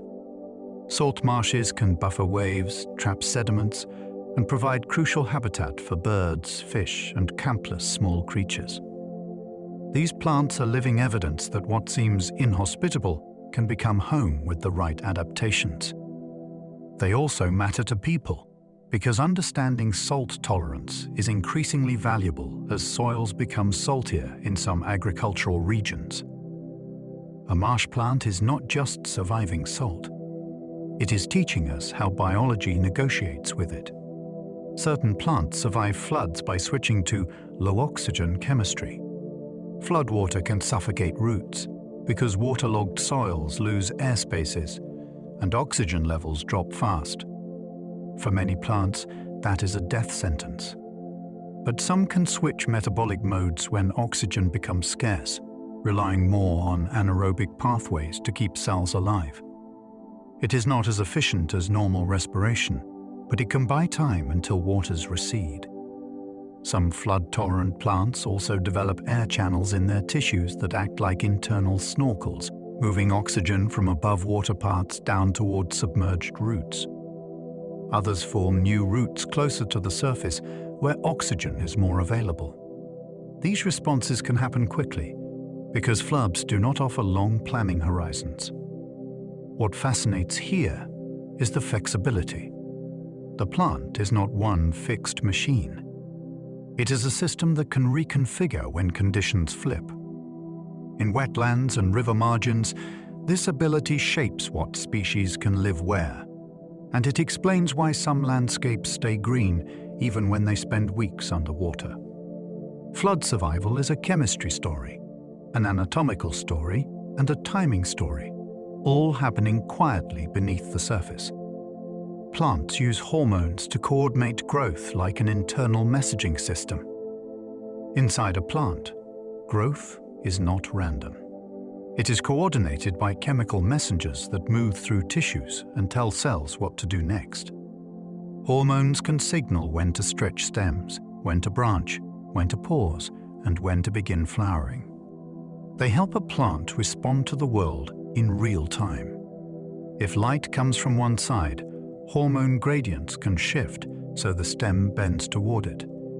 If a root hits a dry patch, signals can travel upward, encouraging the plant to conserve water and adjust growth priorities. Even a single cut or bite can change hormone balance, redirecting resources toward repair or defense. What is fascinating is how much behavior can emerge without a brain. A plant can integrate many inputs: shade, gravity, injury, and season, then produce a coherent response through these traveling chemical instructions. In a sense, hormones allow a plant to have a plan, carried not by thoughts, but by molecules drifting cell to cell. Roots can detect gravity, guiding downward growth without eyes. A root tip knows which way is down, even in complete darkness. It does this using tiny dense particles inside specialized cells that shift position when orientation changes. When a seedling is turned on its side, those particles settle, and the root's growth machinery responds by bending so the tip aims downward again. This ability matters because soil is where water and minerals are found, and a reliable downward direction helps a plant anchor itself and explore efficiently. The astonishing part is how quickly this can happen. The young root can correct its course with the smooth certainty of a compass needle. Meanwhile, the shoot does the opposite, growing upward to reach light. That split strategy is one of the first decisions a seedling makes, and it is guided by physics felt at the cellular level. No eyes, no inner map, just living tissue reading gravity and turning it into direction. In botany, even falling becomes information. A stomata pore can open and close to balance water and air. A leaf must take in carbon dioxide to make sugars, but opening to the air risks losing precious water. The solution is a set of tiny adjustable pores called stomata. Each pore is flanked by guard cells that swell or shrink, opening and closing like careful valves. In bright light, stomata often open to allow carbon dioxide in, supporting photosynthesis. When the air is dry or the plant is stressed, they can narrow or close, reducing water loss. This control happens constantly, across thousands of pores, creating a living balance between breathing and dehydration. It is a subtle kind of vigilance. A leaf is always negotiating with its environment, asking how much air it can afford today. The next time you see a plant thriving on a hot afternoon, remember that much of its success depends on countless microscopic decisions, each one a tiny doorway adjusting its width to keep the plant alive. Leaves can shed excess heat by releasing water vapor. On a hot day, a leaf can face the same problem as a body in summer sun. Too much heat can damage delicate machinery inside its cells. One of the leaf's best cooling tools is water. As moisture evaporates from leaf surfaces through stomata, it carries heat away, lowering temperature in a way that resembles sweating. This can keep photosynthesis running smoothly when the sun is intense. But cooling has a cost, because every puff of vapor is water that must be replaced by roots. Plants constantly weigh that trade-off. Cool the leaf and risk thirst, or conserve water and risk overheating. In forests and gardens, the combined effect of many leaves releasing water vapor can even influence local humidity, making shaded areas feel more comfortable. A plant does not only endure heat, it manages heat with physics, turning liquid water into invisible air moisture and using that phase change as a natural air conditioner. Some plants sleep by folding leaves at night. In the evening, certain plants begin a slow, graceful motion. Leaves fold, droop, or tuck inward, as if the plant is closing itself for the night. This is often called nyctinisty, and it is driven by changes in water pressure within specialized tissues that act like hinges. The movement follows an internal rhythm tied to day and night, not just immediate darkness. Why do it? One idea is that folding reduces heat loss to the night sky, helping delicate tissues stay warmer. Another is that it may reduce dew accumulation or make leaves less visible to night-feeding herbivores. Whatever the advantage in a given species, the effect is quietly mesmerizing. It reminds you that plant movement is real, even if it is usually too slow to notice. A garden after sunset can be full of these small closures, like many tiny doors being gently shut. If you could watch time speed up, the plants would look almost like they were settling themselves into bed. Flowers time their opening to match specific pollinator schedules. A flower can be exquisitely punctual. Some open in early morning to meet bees at their busiest. Others wait until dusk, releasing scent and unfurling petals when night-flying moths begin to search. This timing is not guesswork. It is shaped by selection over generations, because a flower that opens when its best pollinator is absent wastes effort. The opening of petals, the release of scent, and the production of nectar can be coordinated like a nightly or daily performance. In some cases, the timing is so consistent that local people have used certain blooms as informal clocks. For the pollinator, it creates reliability. For the plant, it increases the chance that pollen will be carried to the right partner rather than scattered randomly. It is a quiet example of co-evolution, where two very different lives become intertwined through timekeeping. When you see a flower closed in daylight, it may not be shy. It may be waiting for the right visitor to wake. Many plants synchronize blooming across landscapes for better pollination. There is a strange power in doing something together. When many individuals bloom at the same time, pollinators are drawn into the area in greater numbers, and the odds of pollen reaching another flower of the same species rise dramatically. This synchrony can create brief, spectacular seasons when hillsides turn into mass color and scent. It can also overwhelm herbivores and seed predators. If predators cannot eat everything at once, more seeds survive. In forests, trees sometimes release pollen in coordinated bursts, turning the air into a fine yellow haze that drifts for kilometers. The timing can be driven by temperature cues, day length, rainfall patterns, or internal cycles, but the result is the same.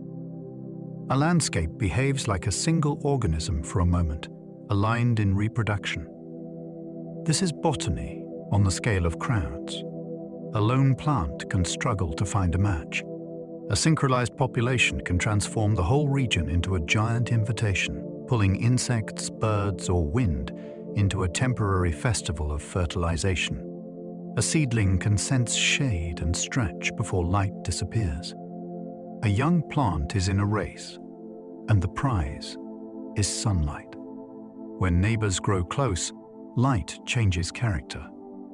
Leaves above absorb much of the red light and let more far-red through, creating a signal that warns of crowding. Many seedlings can detect this shift and respond by elongating stems and lifting leaves higher, trying to reach open air before they are fully shaded. This is called a shade avoidance response, and it can happen even before the plant is truly in deep shade. It is prediction by physiology. Stretch now, or lose later. But it is also a gamble. Taller growth can be weaker and more vulnerable to wind. So the seedling is weighing risks, using light quality as a hint about competition. This is one of the most mind-opening things about plants. They do not wait passively for conditions to crush them. They anticipate. They adjust body shape in advance, based on subtle information carried by light itself. Plants repair DNA damage from sunlight with built-in molecular tools. Sunlight is essential for photosynthesis, but it can also harm cells by damaging DNA, especially through ultraviolet exposure. Plants live in that light every day, so they evolved repair systems to keep their genetic instructions intact. When DNA is damaged, specialized enzymes can recognize the problem and correct it, restoring the code before errors accumulate. Some repair processes are even activated by light, using the same environment that causes damage as a cue to fix it. This constant maintenance is one reason plants can survive in open sun for years, even decades, while continuing to grow and reproduce. It is also a reminder that living in sunlight is not simply about capturing energy. It is about protection and repair, running quietly in the background. Every leaf is a high-exposure surface, and every day is a test. Yet plants persist because they carry molecular toolkits that patch their most precious information again and again, keeping the blueprint stable while the world shines down. Cocoa and chocolate come from a tropical tree's beans. Chocolate begins far from candy wrappers, in warm, humid forests where cacao trees grow beneath taller shade. The tree produces colorful pods that cling to the trunk and branches like ornaments. Inside each pod are seeds surrounded by sweet, pale pulp. Those seeds are the beans, and on their own they do not taste like chocolate yet. The transformation happens after harvest, when the seeds are fermented and dried. Fermentation is where the flavor story starts, as microbes and heat reshape the seed's chemistry and build the deep notes we recognize later. After that, roasting develops aroma, grinding releases cocoa butter, and the result becomes a paste that can be turned into powder, bars, or drinks. What feels like a simple treat is actually the final stage of a long botanical process, guided by careful human handling at every step. The next time chocolate melts on your tongue, remember it began as a seed designed to become a tree. Vanilla comes from orchids, and each flower must be carefully pollinated. Vanilla is one of the most familiar flavors in the world, yet it comes from an orchid, a plant family known for intricate relationships with pollinators. The vanilla orchid produces a flower that is beautiful but brief, often open for only a short window. In its native range, specific pollinators can do the job, but in many growing regions, people must step in by hand, flower by flower. This delicate process requires timing and gentle precision because the reproductive parts are separated by a thin barrier that must be lifted so pollen can reach the right place. If pollination succeeds, the plant forms a long green pod that slowly matures over many months. Even then, the scent we call vanilla is not fully present. It develops through curing, where pods are treated and aged so aromatic compounds form and deepen. That means vanilla is not just a crop. It is a choreography of botany, patience, and skilled touch, repeated thousands of times in a single harvest. Cinnamon is bark, peeled and rolled into fragrant quills. Cinnamon's warmth comes from the tree's protective outer layer. Harvesters cut stems, loosen the bark, and peel away thin inner sheets. As those strips dry, they naturally curl into tight rolls, forming the quills you might recognize. The fragrance is part defense, part identity, a set of compounds the plant produces that happen to delight human senses. What makes cinnamon fascinating is that it turns a tree's ordinary structure into a spice, using the plant's own architecture as the final shape. Different species produce different styles, and the craft of peeling and drying affects quality, aroma, and texture. For centuries, cinnamon has carried a sense of luxury because it is both flavorful and labor-intensive, shaped by careful handling rather than simple grinding. When you smell cinnamon, you are smelling a tree's chemistry concentrated into a thin spiral of bark. It is a reminder that many of our richest flavors come from parts of plants we might otherwise ignore, transformed into something intimate and familiar. Maple syrup begins as sap pulled upward by spring physics. In late winter and early spring, maple trees begin a strange seasonal pulse. As nights freeze and days warm, pressure changes inside the tree help move sap through the wood. The sap is mostly water with dissolved sugars that the tree stored from the previous growing season. When tapped, it flows out in clear drips that look like ordinary water, but carry a faint sweetness.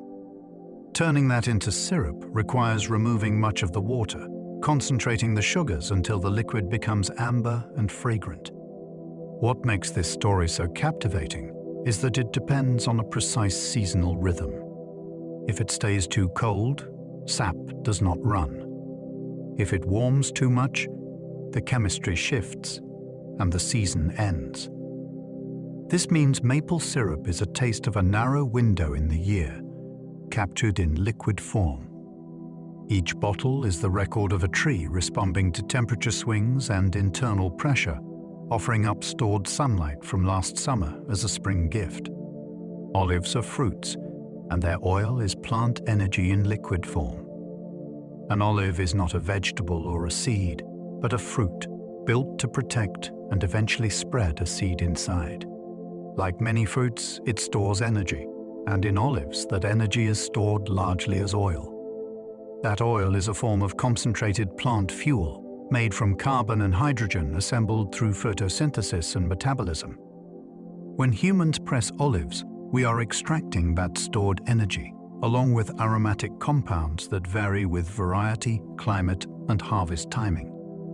Fresh olives are usually bitter because of natural chemicals that discourage being eaten too early. Processing reduces that bitterness and reveals the flavor people love, from grassy and peppery to smooth and buttery. Olive trees themselves can be long-lived, shaped by pruning, drought, and sun, producing fruit season after season. There is something quietly poetic in it. A tree uses light to build a dense, golden reserve. We taste it as oil, but it is really sunlight, stored and poured. In botany, food is chemistry with a history, and olive oil is a shining example. Saffron comes from flower stigmas, and harvested one by one. Saffron is a spice that begins as a delicate purple flower, and the prized part is tiny, thread-like stigmas inside it. Each flower offers only a few of these vivid strands, so gathering enough saffron takes immense patience. Harvesters pick flowers and remove the stigmas by hand, often quickly, because freshness and careful handling matter. That is why saffron has long been among the most expensive spices by weight. Its color and aroma come from compounds that are potent even in very small amounts, turning a whole pot of food golden with only a pinch. What makes saffron feel almost magical is the scale mismatch. Something so tiny can transform something so large. It is also a reminder of how much of human food culture relies on careful plant knowledge.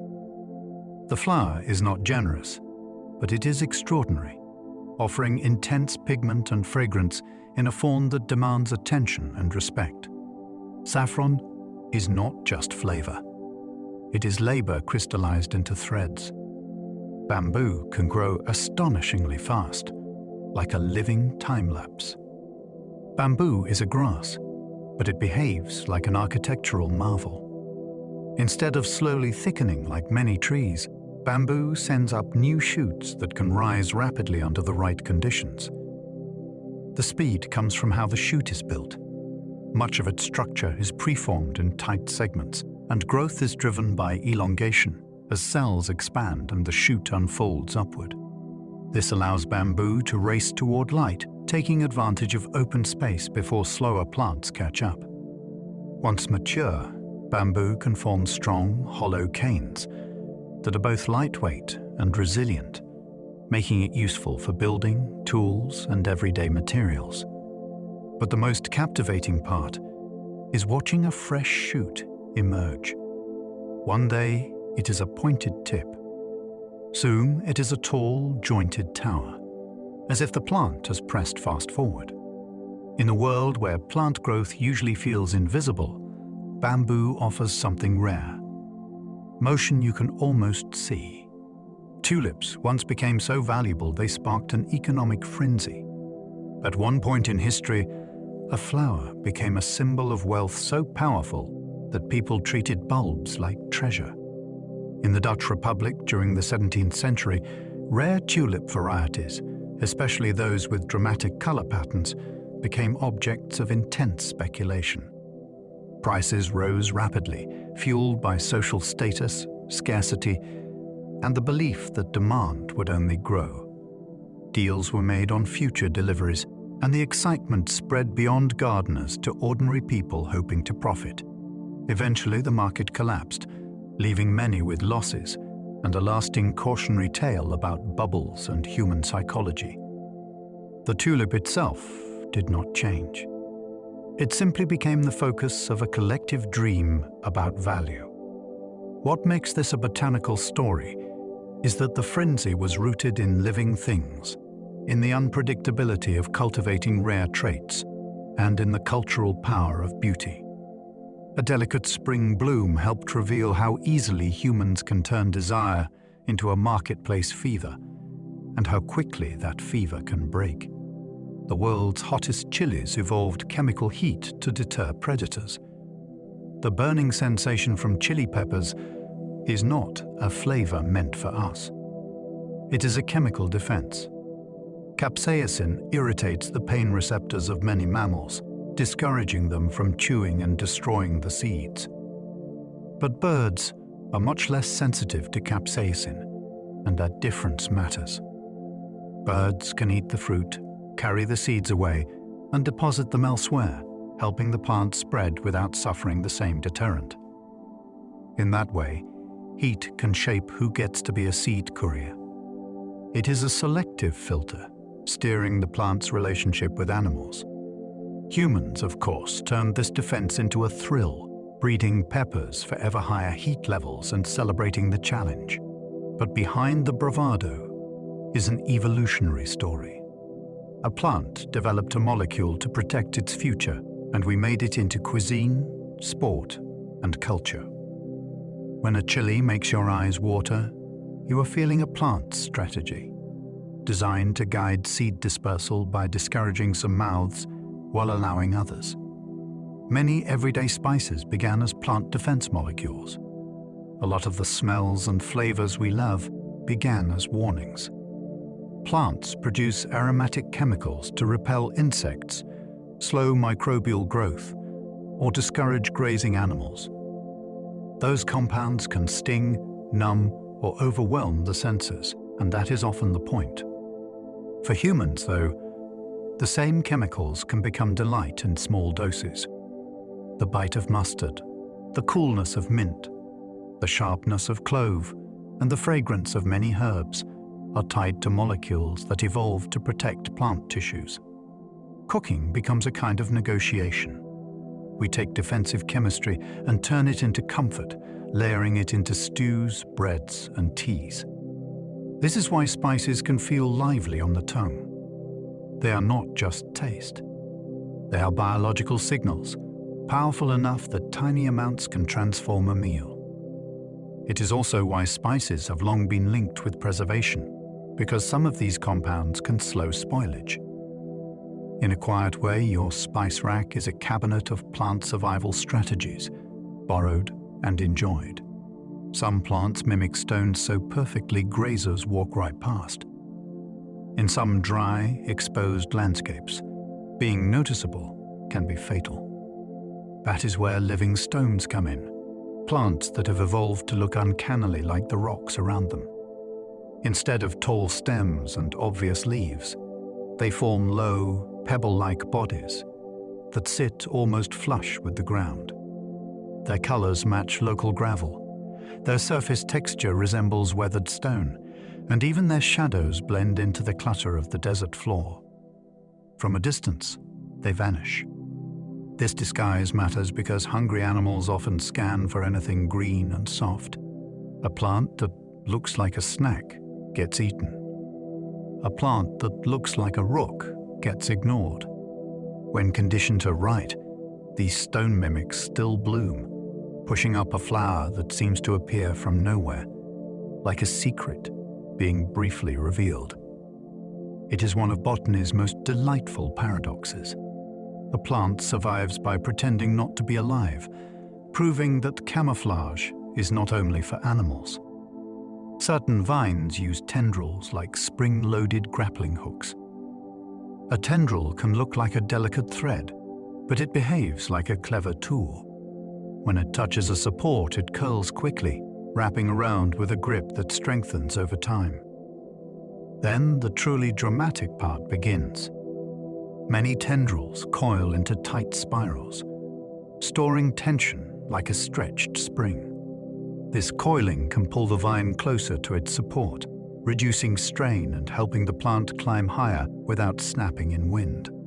Some tendrils can even form a two-part coil with a twist in the middle, which helps balance forces on both ends, like a natural shock absorber.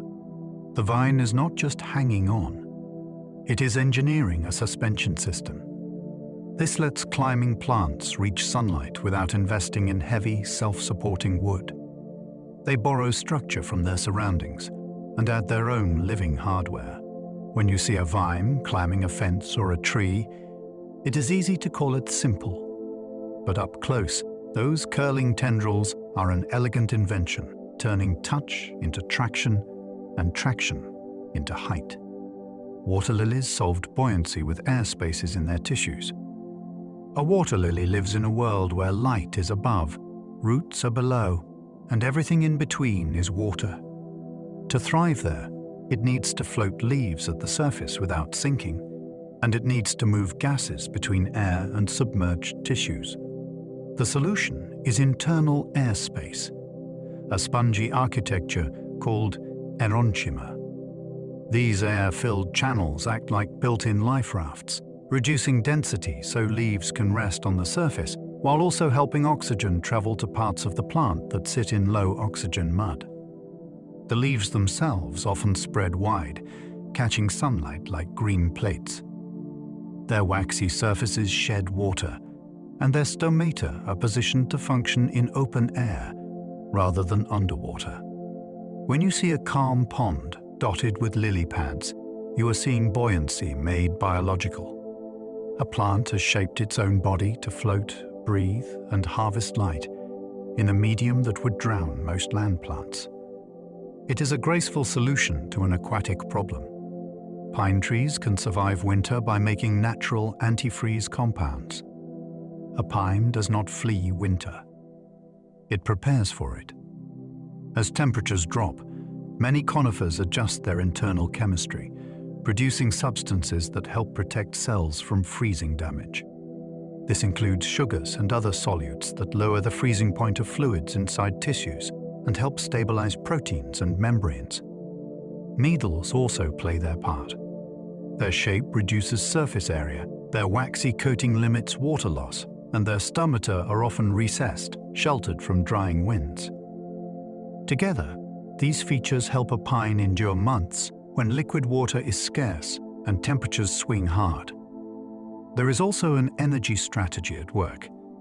Rather than dropping all needles each year, many pines keep them, allowing the tree to take advantage of any brief warm spell when photosynthesis becomes possible. Winter survival is not just toughness, it is management. The tree is balancing dehydration, ice risk, and sunlight, using chemistry as protection and architecture as shelter. In a snowy landscape, a pine's green is not only beautiful, it is evidence of a carefully planned way to stay alive when the world turns cold. Some flowers change color after pollination to signal already visited. For a flower, attracting visitors is only useful until the job is done. After pollination, continuing to advertise can waste nectar and time, and it can mislead pollinators who would do better to visit an unpollinated bloom. Some plants solve this by changing color once pollination occurs. A bloom might shift from bright to pale, or from one hue to another, acting like a living sign that says, "Move along." Pollinators learn these cues quickly because following them saves energy. The result is a more efficient partnership, with insects or birds focusing on flowers that still need pollen delivered. The color change can be driven by shifts in pigments, changes in acidity within petals, or altered light-reflecting structures. Whatever the mechanism, it is a message written in color. It also creates a fascinating visual effect, where a plant can carry blossoms in multiple colors at once, revealing which have already succeeded. In botany, even beauty can be information, and information can be a way to conserve precious resources. Plants can build crystals inside cells, sometimes for defense.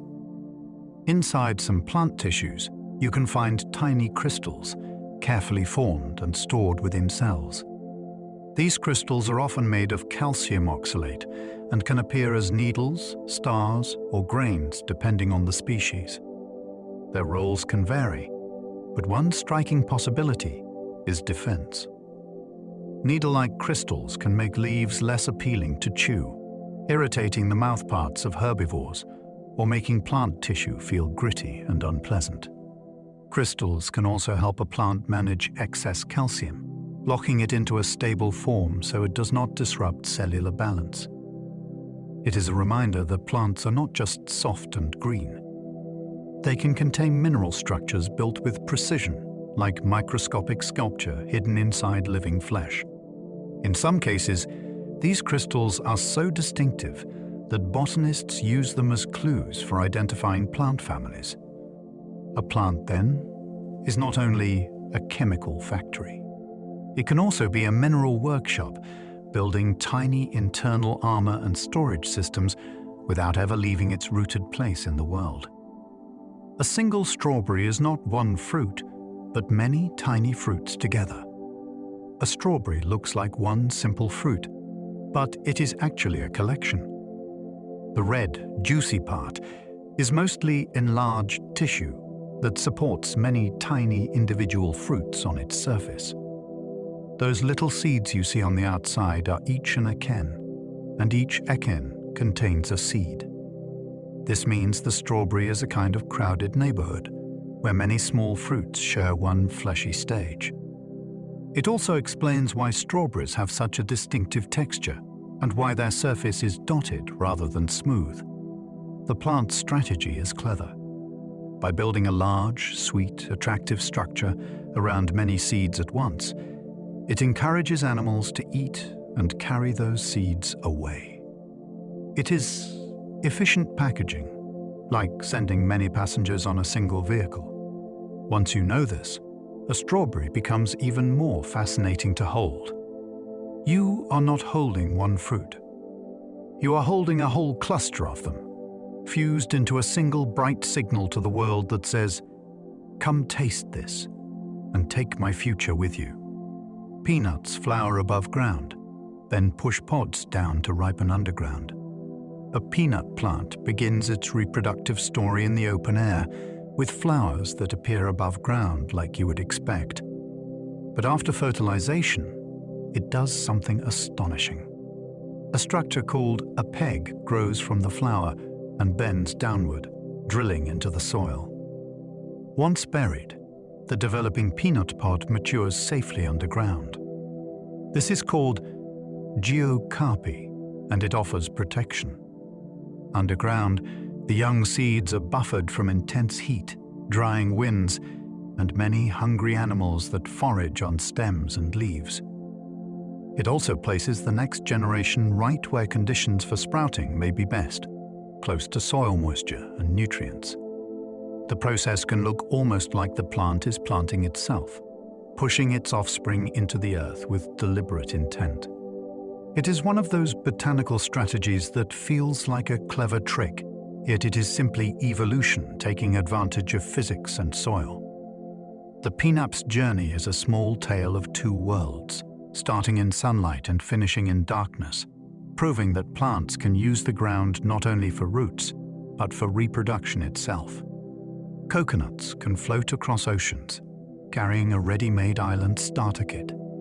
A coconut is a seed built for travel. Its thick, fibrous husk provides buoyancy and protection, allowing it to float for long distances without the embryo inside being crushed or soaked to death. The hard inner shell is like a vault, keeping the seed's living core safe, while waves and salt test its durability. Inside, there is also food and water in the form of coconut meat and coconut water, a packed supply that helps the young plant begin life when it finally reaches land. When a coconut washes onto a beach and conditions are right, it can sprout and anchor into sand, starting the slow process of turning an empty shoreline into a place with shade, roots, and new habitats. That is why coconuts are so often associated with islands. They are natural colonizers, capable of crossing water barriers that stop many other plants. In a single drifting package, the coconut carries shelter, nourishment, and a future tree, as if the ocean itself were the delivery route. Some seeds explode from pods, flinging offspring meters away. In still air and crowded plant communities, waiting for wind or animals can be risky. Some plants solve dispersal with pure mechanics. Their seed pods dry and build tension, and when the moment is right, they split suddenly, snapping open with enough force to launch seeds away from the parent. This can spread offspring into new patches of soil and light, reducing competition and increasing the chances that at least a few land somewhere favorable. The energy comes from the pod structure, layers that shrink at different rates as they dry, creating a twisting force like a wound spring. Then release is instant. A quiet plant becomes a brief catapult. You might not notice it unless you are close, but in a meadow, these tiny launches happen all the time, scattering futures in quick bursts. It is a reminder that plants can be dynamic and dramatic without moving from their rooted spot. They can store energy, aim it, and let it go in a single sharp moment, sending the next generation outward like a surprise. Quinine from cinchona bark changed the fight against malaria. For centuries, malaria shaped where people could live, travel, and work, especially in warmer regions where the disease was common. Cinchona trees, native to parts of South America, produce a bitter compound in their bark that can help treat malaria infections. Once quinine became known and more widely used, it changed the balance between humans and a disease that had long been terrifyingly powerful. It allowed expeditions, settlements, and medical care to operate in places where malaria had been an overwhelming barrier. The story is also a reminder that plant medicines can have complex histories, including colonial extraction, conflict over resources, and the intense demand for a life-saving treatment. Botanically, it is fascinating, because a tree evolved this chemistry for its own survival, yet it became a turning point in human health. When you hear the word quinine, think of bark and forests, and how a single plant compound can ripple outward into global history and medicine. Plant fibers can become strong textiles, ropes, and even composites. A plant's strength is often hidden in its fibers, the tough strands that give stems and leaves structure. Humans learn to separate and twist these fibers into thread, then weave thread into cloth, turning plant anatomy into wearable technology. Linen from flax, for example, can be cool and durable. Hemp fibers can be remarkably tough. Jute and sisal have long been used for ropes and sacks. What makes plant fibers so impressive is that they are built from cellulose, arranged in ways that resist pulling and tearing. Modern materials science has taken this further, using plant fibers in composites, where fibers reinforce another material to create lightweight strength. In a sense, we are borrowing a plant's engineering for our own designs. The next time you see a rope, a canvas bag, or a woven fabric, it can be worth remembering that the raw material once stood in a field, growing its strength in sunlight, using biology to make structure before we ever cracker. Turned it into tools. Wood can be engineered into tall buildings that store carbon. Wood is often seen as old-fashioned, but modern engineering has turned it into a high-performance building material. By layering and bonding timber in specific ways, engineers can create large structural elements with impressive strength and stability. This allows tall buildings made primarily from wood, sometimes with hybrid designs that combine materials for safety and performance. One reason this matters is carbon. Trees draw carbon dioxide from the air and store that carbon in wood. When wood is used in long-lived buildings, much of that carbon remains locked away for decades, sometimes longer. It is not a perfect solution to climate challenges, but it is a fascinating example of using plant-grown material in a modern context. It also changes how we think about cities. A skyline does not have to be only steel and concrete. It can include structures that began as forests, shaped by careful forestry and careful design. In that way, botany reaches right into architecture, offering a material that is both ancient and newly reinvented. Algae can fuel blooms that change entire coastlines in days. In the right conditions, algae can multiply at astonishing speed. When warm temperatures, calm waters, and excess nutrients line up, a bloom can appear and spread across bays and shorelines in a matter of days. From above, the water can look painted tinted green, red, or brown, as if the sea has changed color overnight. Some blooms are mostly harmless, but others can be harmful, producing toxins or consuming oxygen as the algae die and decompose.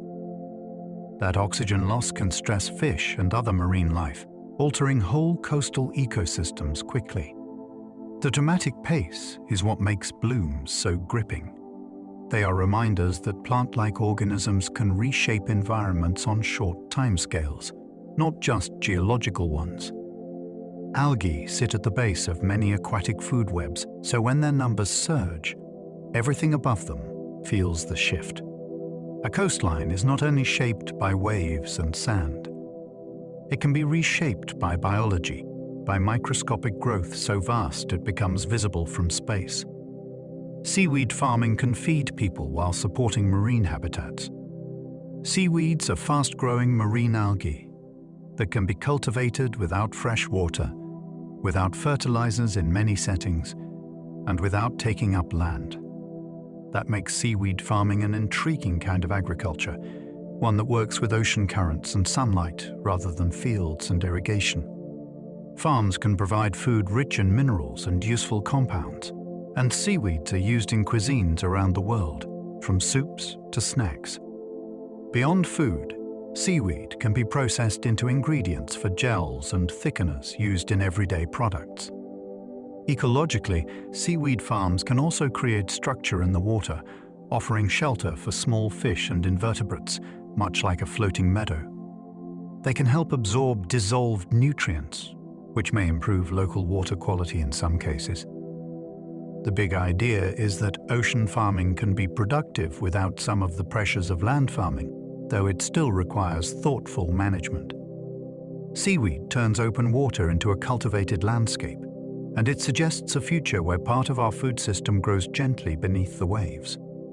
Plants can clean polluted soils by trapping toxins in their tissues. Some plants can act like living filters, pulling substances from soil and storing them in their bodies. This process, often called phytomediation, can help reduce pollution in certain contaminated sites. Different species handle different problems. Some take up heavy metals and concentrate them in leaves or stems. Others can help break down certain organic pollutants through interactions with microbes around their roots. The plant is not doing this as a favor. It is simply surviving, using its normal uptake systems and chemical tools, sometimes in unusual ways. But humans can use that ability intentionally by planting the right species in the right place, and then harvesting the biomass to remove the captured contaminants. It is a slow approach compared to digging everything out, but it can be less disruptive and more affordable in some situations. The image is powerful. A patch of green growth turning a poisoned lot into cleaner ground over time. Botany here becomes restoration, using living systems to heal damaged landscapes. Botany is guiding new crops built for hotter, drier futures. As climates shift, agriculture faces new stress, more heat waves, unpredictable rains, and soils that can dry out faster than before. Plant science is responding by searching for traits that help crops hold yields under these pressures. Researchers study drought-tolerant wild relatives, deeper root systems, improved water use efficiency, and heat-resistant flowering, because a crop that cannot set seed in a heat spike cannot feed anyone. Breeding can combine helpful traits through careful selection, and modern genetics can sometimes speed that process by identifying which genes influence resilience. There is also renewed interest in underused crops that are naturally tough, plants that have quietly fed people in harsh environments for generations. The goal is not just bigger harvests. It is stability, the ability to produce food reliably when conditions are less forgiving. This is where botany feels deeply practical. Understanding how plants manage stress is not only fascinating, it is protective. It helps us design a food future that can bend without breaking. As we come to the end of our journey through botany, you might notice the world around you feeling a little more alive. Tonight we wandered through the quiet genius of plants, through leaves that turn light into sugar, and roots that navigate darkness with patience and purpose. We met flowers that persuade, seeds that wait, and forests that behave like living communities, sharing, signaling, and shaping the air itself. We glimpsed plants that survive fire, salt, flood, and frost, not by fighting the world, but by adapting to it with elegant solutions. We even brushed against the way plants have shaped human lives, feeding civilizations, inspiring medicines, and offering materials that built homes, books, and tools. And now, you do not need to hold any of it tightly. Let the ideas settle like pollen drifting down after a breeze. Let the details soften at the edges, as if dusk is moving in through a garden. Imagine a calm landscape of green, not loud or demanding, just steady.